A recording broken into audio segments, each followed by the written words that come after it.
Umayya মসজিদ এক আল্লাহর স্মরণে তিন ধর্মের মিলনস্থল। আউযুবিল্লাহি মিনাশ শাইতানির রাজিম। বিসমিল্লাহির রহমানির রহিম।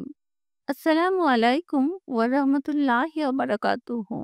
আমার শ্রদ্ধাভাজন শ্রোতা ও সুধীমণ্ডলী, আপনাদের আন্তরিক শুভেচ্ছা ও স্বাগত জানাই কুন ফায়াকুন ইউনিটি চ্যানেলে। আল্লাহর অশেষ রহমতে আশা করি সবাই ভালো আছেন।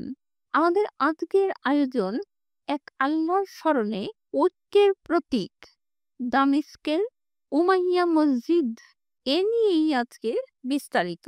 সিরিয়ার রাজধানী দামেস্কের হৃদয় দাঁড়িয়ে আছে এক ঐতিহাসিক স্থাপনা, উমাইয়া মসজিদ। এটি শুধু একটি মসজিদ নয়, বরং একটি প্রতীক যেখানে মুসলিম, খ্রিস্টান এবং ইহুদি এক আল্লাহর স্মরণে একত্র হয়েছিল।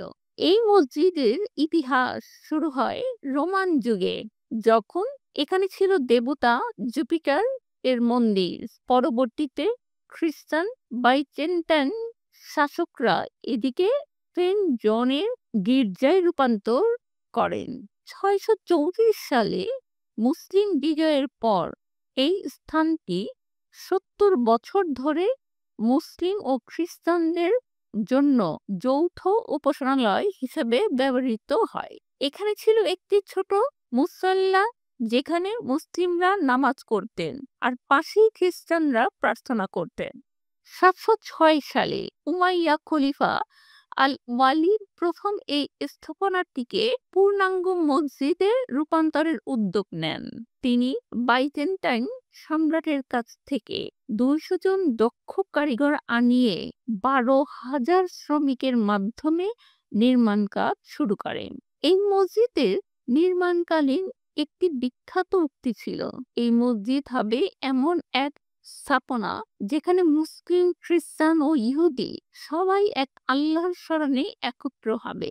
এই উক্তি শুধু কথার ফুলঝুরি নয়, বরং বাস্তবতার রূপ নিয়েছিল। আজও এখানে রয়েছে নবী ইয়াহিয়া জন দ্য ব্যাপটিস্ট এর পবিত্র মাথার কবর, যা মুসলিম ও খ্রিস্টান উভয়ের জন্য সম্মানিত।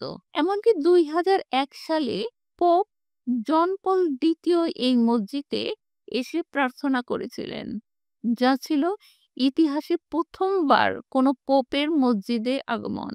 উমাইয়া মসজিদ তার স্থাপত্যের অনন্য এর মোজাকৃতে দেখা যায় শহর, উদ্যান এবং নদীর দৃশ্য, যা এক স্বর্গীয় সৌন্দর্যকে তুলে ধরে। এটি ইসলামী স্থাপত্যের আদর্শ হয়ে ওঠে, যার প্রভাব ছড়িয়ে পড়ে আনাতোলিয়া থেকে ভারত পর্যন্ত। এই মসজিদ আমাদের শেখায় যে ধর্মীয় ঐক্য, সহনশীলতা এবং আল্লাহর স্মরণে একত্র হওয়া এগুলো কোনো কল্পনা নয়, বরং ইতিহাসের বাস্তবতা। উমাইয়া মসজিদ আজও দাঁড়িয়ে আছে, যেন বলে যাচ্ছে, এসো আমরা এক আল্লাহর স্মরণে একত্র হই।